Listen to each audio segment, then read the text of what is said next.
Welcome back to Pastor Emilie's Story Hour. We're reading The Woman in White by Wilkie Collins.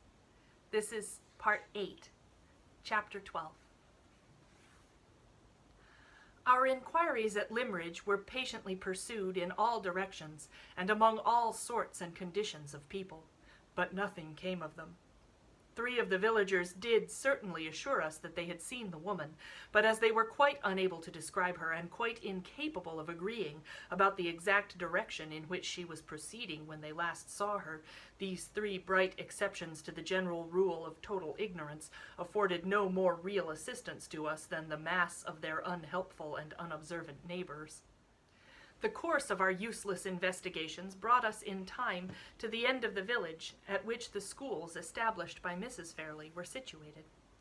As we passed the side of the building appropriated by the use of the boys, I suggested the propriety of making a last inquiry of the schoolmaster, whom we might presume to be, in virtue of his office, the most intelligent man in the place. "I am afraid the schoolmaster must have been occupied with his scholars," said Miss Halcombe, "just at the time when the woman passed through the village and returned again. However, we can but try." We entered the playground enclosure and walked by the schoolroom window to get round to the door, which was situated at the back of the building. I stopped for a moment at the window and looked in.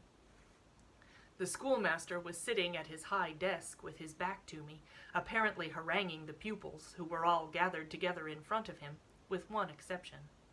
The one exception was a sturdy, white-headed boy, standing apart from all the rest on a stool in the corner, a forlorn little Crusoe, isolated in his own desert island of solitary penal disgrace. The door, when we got round to it, was ajar, and the schoolmaster's voice reached us plainly as we both stopped for a minute under the porch. "Now, boys," said the voice, "mind what I tell you. If I hear another word spoken about ghosts in this school, it will be the worse for all of you. There are no such things as ghosts, and therefore any boy who believes in ghosts believes in what can't possibly be. And a boy who belongs to Limmeridge School and believes in what can't possibly be sets up his back against reason and discipline and must be punished accordingly. You all see Jacob Postlethwaite sitting up on the stool there in disgrace.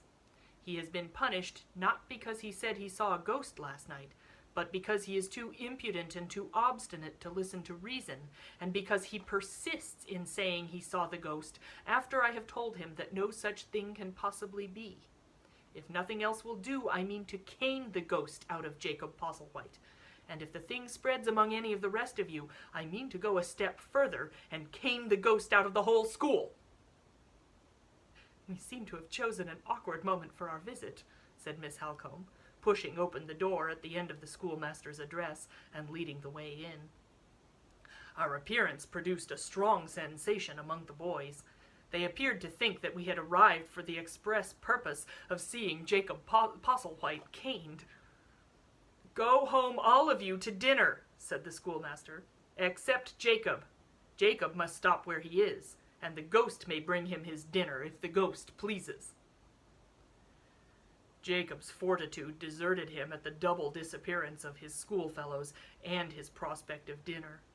He took his hands out of his pockets, looked hard at his knuckles, raised them with great deliberation to his eyes, and when they got there, ground them round and round slowly, accompanying the action by short spasms of sniffing, which followed each other at regular intervals, the nasal, minute guns of juvenile distress. "We came here to ask you a question, Mr. Dempster," said Miss Halcombe, addressing the schoolmaster, "and we little expected to find you occupied in exorcising a ghost. What does it all mean? What has really happened?" "That wicked boy has been frightening the whole school, Miss Halcombe, by declaring that he saw a ghost yesterday evening," answered the master, "and he still persists in his absurd story, in spite of all that I can say to him." "Most extraordinary," said Miss Halcombe. "I should not have thought it possible that any of the boys had imagination enough to see a ghost. This is a new accession indeed to the hard labor of forming the youthful mind at Limmeridge, and I heartily wish you well through it, Mr. Dempster. In the meantime, let me explain why you see me here, and what it is I want." She then put the same question to the schoolmaster, which we had asked already of almost everyone else in the village. It was met by the same discouraging answer. Mr. Dempster had not set eyes on the stranger of whom we were in search. "We may as well return to the house, Mr. Hartright," said Miss Halcombe. "The information we want is evidently not to be found." She had bowed to Mr. Dempster, and was about to leave the schoolroom, when the forlorn position of Jacob Postlewhite, piteously sniffing on the stool of penitence, attracted her attention as she passed him, and made her stop good-humoredly to speak a word to the little prisoner before she opened the door. "You foolish boy," she said, "why don't you beg Mr. Dempster's pardon and hold your tongue about the ghost?" But I saw the ghost," persisted Jacob Postlewhite, with a stare of terror and a burst of tears. "Stuff and nonsense! You saw nothing of the kind. Ghost, indeed! What ghost?" I beg your pardon, Miss Halcombe," interposed the schoolmaster a little uneasily, "but I think you had better not question the boy. The obstinate folly of his story is beyond all belief, and you might lead him into ignorantly—" "Ignorantly what?" inquired Miss Halcombe sharply. "Ignorantly shocking your feelings," said Mr. Dempster, looking very much discomposed. "Upon my word, Mr. Dempster, you pay my feelings a great compliment in thinking them weak enough to be shocked by such an urchin as that." She turned with an air of satirical defiance to little Jacob and began to question him directly. "Come," she said, "I mean to know all about this. You naughty boy, when did you see the ghost?" "Yestereen at sunset," replied Jacob. "And what was it like?" All in white, just as a ghost should be," answered the ghost seer with a confidence beyond his years. "And where was it?" "Away yonder, in t' kirkyard, where a ghost ought to be."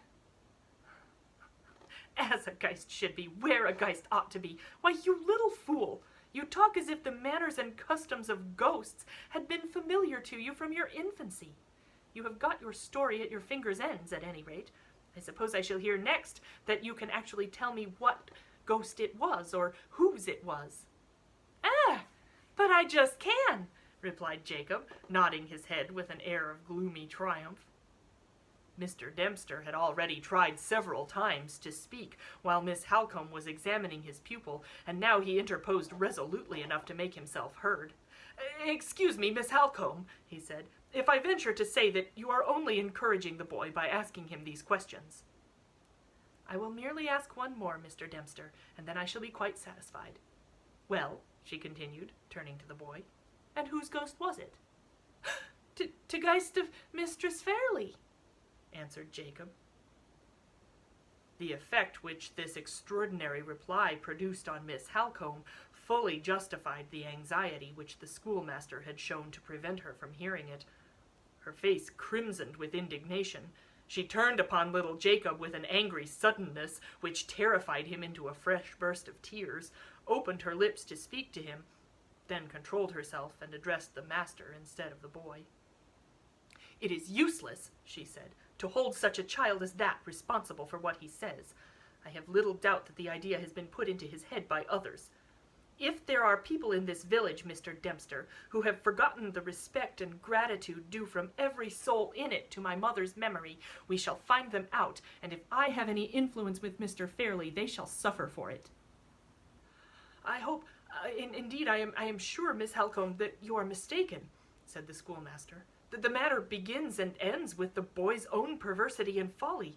He saw, or thought he saw, a woman in white yesterday evening as he was passing the churchyard, and the figure, real or fancied, was standing by the marble cross which he and everyone else in Limmeridge knows to be the monument over Mrs. Fairlie's grave. Those two circumstances are surely sufficient to have suggested to the boy himself the answer which has so naturally shocked you." Although Miss Halcombe did not seem to be convinced, she evidently felt that the schoolmaster's statement of the case was too sensible to be openly combated. She merely replied by thanking him for his attention, and by promising to see him again when her doubts were satisfied. This said, she bowed and led the way out of the schoolroom. Throughout the whole of this strange scene I had stood apart, listening attentively and drawing my own conclusions. As soon as we were alone again, Miss Halcombe asked me if I had formed any opinion on what I had heard. "A very strong opinion," I answered. "The boy's story, as I believe, has a foundation in fact. I confess I am anxious to see the monument over Mrs. Fairley's grave and to examine the ground about it." "You shall see the grave." She paused after making that reply and reflected a little as we walked on. "What has happened in the schoolroom," she resumed, "has so completely distracted my attention from the subject of the letter that I feel a little bewildered when I try to return to it. Must we give up all idea of making any further inquiries and wait to place the thing in Mr. Gilmore's hands tomorrow?" "By no means, Miss Halcombe. What has happened in the schoolroom encourages me to persevere in the investigation." "Why does it encourage you?" "Because it strengthens a suspicion I felt when you gave me the letter to read." "I suppose you had your reasons, Mr. Hartright, for concealing that suspicion from me till this moment." "I was afraid to encourage it in myself. I thought it was utterly preposterous. I distrusted it as the result of some perversity in my own imagination, but I can do so no longer. Not only the boy's own answers to your questions, but even a chance expression that dropped from the schoolmaster's lips in explaining his story have forced the idea back into my mind. Events may yet prove that idea to be a delusion, Miss Halcombe, but the belief is strong in me at this moment that the fancied ghost in the churchyard and the writer of the anonymous letter are one and the same person." She stopped, turned pale, and looked me eagerly in the face.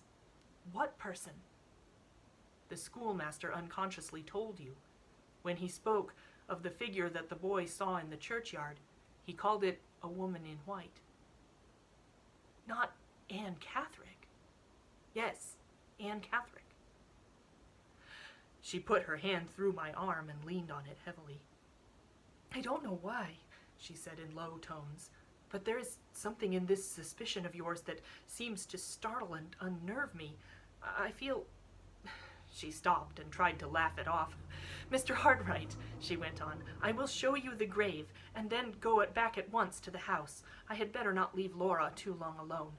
I had better go back and sit with her." We were close to the churchyard when she spoke. The church, a dreary building of grey stone, was situated in a little valley, so as to be sheltered from the bleak winds blowing over the moorland all about it. The burial ground advanced from the side of the church, a little way up the slope of the hill. It was surrounded by a rough, low stone wall, and was bare and open to the sky except at one extremity, where a brook trickled down the stony hillside, and a clump of dwarf trees threw their narrow shadows over the short, meager grass. Just beyond the brook and the trees, and not far from one of the 3 stone stiles which afforded entrance at various points to the churchyard, rose the white marble cross that distinguished Mrs. Fairley's grave from the humbler monuments scattered about it. "I need go no further with you," said Miss Halcombe, pointing to the grave. "You will let me know if you find anything to confirm the idea you have just mentioned to me. Let us meet again at the house." She left me. I descended at once to the churchyard and crossed the stile, which led directly to Mrs. Fairley's grave. The grass about it was too short, and the ground too hard, to show any marks of footsteps. Disappointed thus far, I next looked attentively at the cross, and at the square block of marble below it on which the inscription was cut. The natural whiteness of the cross was a little clouded here and there by weather stains, and rather more than 1/2 of the square block beneath it, on the side which bore the inscription, was in the same condition. The other half, however, attracted my attention at once by its singular freedom from stain or impurity of any kind. I looked closer, and saw that it had been cleaned, recently cleaned, in a downward direction from top to bottom. The boundary line between the part that had been cleaned and the part that was not was traceable wherever the inscription left a blank space of marble, sharply traceable as a line that had been produced by artificial means. Who had begun cleansing the marble, and who had left it unfinished? I looked about me, wondering how the question was to be solved. No sign of a habitation could be discerned from the point at which I was standing. The burial ground was left in the lonely possession of the dead. I turned to the church and walked round it till I came to the back of the building, then crossed the boundary wall beyond by another of the stone stiles, and found myself at the head of a path leading down into a deserted stone quarry. At one side of the quarry, a little 2-room cottage was built, and just outside the door, an old woman was engaged in washing. I walked up to her and entered into conversation about the church and the burial ground. She was ready enough to talk, and almost the first words she said informed me that her husband filled the 2 offices of clerk and sexton. I said a few words next in praise of Mrs. Fairley's monument. The old woman shook her head and told me I had not seen it at its best.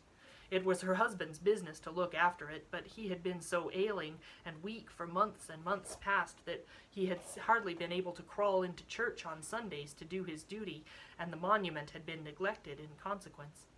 He was getting a little better now, and in a week or 10 days' time he hoped to be strong enough to set to work and clean it. This information, extracted from a long, rambling answer in the broadest Cumberland dialect, told me all that I most wanted to know. I gave the poor woman a trifle, and returned at once to Limmeridge House. The partial cleansing of the monument had evidently been accomplished by a strange hand.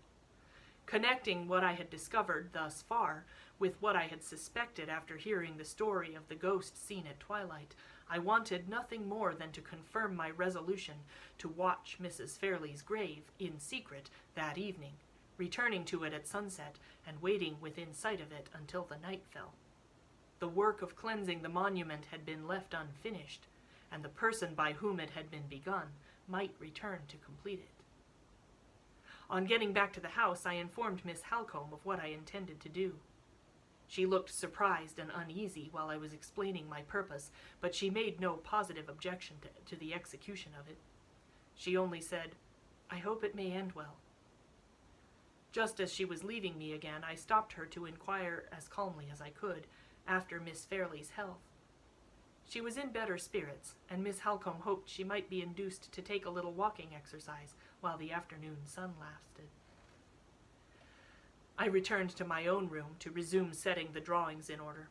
It was necessary to do this, and doubly necessary to keep my mind employed on anything that would help to distract my attention from myself and from the hopeless future that lay before me. From time to time I paused in my work to look out of a window and watched the sky as the sun sank nearer and nearer to the horizon. On one of those occasions, I saw a figure on the broad gravel walk under my window. It was Miss Fairley. I had not seen her since the morning, and I had hardly spoken to her then. Another day at Limmeridge was all that remained to me, and after that day my eyes might never look on her again. This thought was enough to hold me at the window. I had sufficient consideration for her to arrange the blind so that she might not see me if she looked up, but I had no strength to resist the temptation of letting my eyes, at least, follow her as far as they could on her walk. She was dressed in a brown cloak with a plain black silk gown under it. On her head was the same simple straw hat which she had worn on the morning when we first met. A veil was attached to it now, which hid her face from me. By her side trotted a little Italian greyhound, the pet companion of all her walks, smartly dressed in a scarlet cloth wrapper to keep the sharp air from his delicate skin. She did not seem to notice the dog. She walked straight forward with her head drooping a little and her arms folded in her cloak. The dead leaves, which had whirled in the wind before me when I had heard of her marriage engagement in the morning, whirled in the wind before her, and rose and fell and scattered themselves at her feet as she walked on in the pale, waning sunlight. The dog shivered and trembled and pressed against her dress impatiently for notice and encouragement, but she never heeded him. She walked on, further and further away from me, with the dead leaves whirling about her on the path, walked on until my aching eyes could see her no more, and I was left alone again with my own heavy heart. In another hour's time I had done my work, and the sunset was at hand. I got my hat and coat in the hall, and slipped out of the house without meeting anyone. The clouds were wild in the western heaven, and the wind blew chill from the sea. Far as the shore was, the sound of the surf swept over the intervening moorland and beat drearily in my ears when I entered the churchyard. Not a living creature was in sight. The place looked lonelier than ever as I chose my position, and waited and watched, with my eyes on the white cross that rose over Mrs. Fairley's grave. Come back tomorrow for the next installment.